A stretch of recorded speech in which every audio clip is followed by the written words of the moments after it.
Et pour plus d'explications sur ce sujet, mesdames et messieurs, nous rejoint par téléphone monsieur Rizk Chehata, qui est analyste politique. Bonjour. Monsieur Rizk Chehata, vous m'entendez? Oui, je vous entends très bien.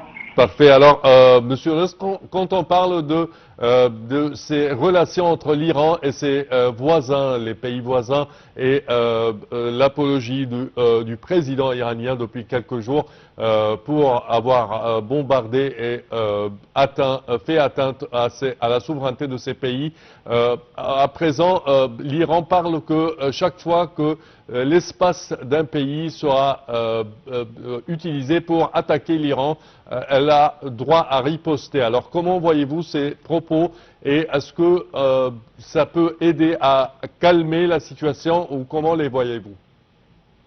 Écoutez, déjà, il y a des déclarations contradictoires entre le président iranien et puis M. Larijani. Donc, ils ne disent pas la même chose. Il y a deux voix différentes en Iran aujourd'hui qui ne disent pas la même chose. Ça, c'est entre parenthèses.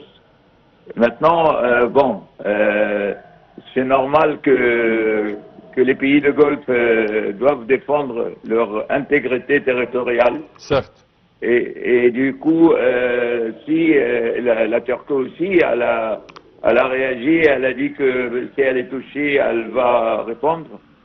Donc voilà, on ne sait pas, c'est ce qui se passe en Iran en ce moment. Elle essaye de se reconstruire, de faire une seule voix. On a vu que le fils de guide suprême a été élu, et donc ça veut dire qu'ils ont choisi le même régime religieux et dictatorial.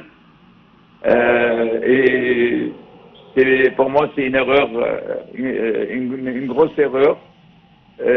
Maintenant, après, on verra. Entre les menaces de Trump et les menaces de l'Iran, tous les jours, il y a des nouvelles déclarations et on ne sait pas où on va. Tout ce qu'on sait, c'est que le pétrole le prix de pétrole augmente d'une façon pharamonale et en même temps, on ne voit pas l'issue de la crise. Oui. On voit l'Europe aussi qui a bougé un peu. On voit le porte-avions français avec une flotte européenne. Il y a des pièces, des bateaux de tous les pays d'Europe qui protègent le porte-avions Charles de Gaulle. Donc le rôle de l'Europe, elle va avoir un rôle certainement, peut-être elle va pouvoir calmer les choses et surtout au Liban. Espérons pour le mieux. De point de vue économie mondiale, comment voyez-vous l'effet de cela, surtout avec la flambée des prix de cours du pétrole sur le marché international?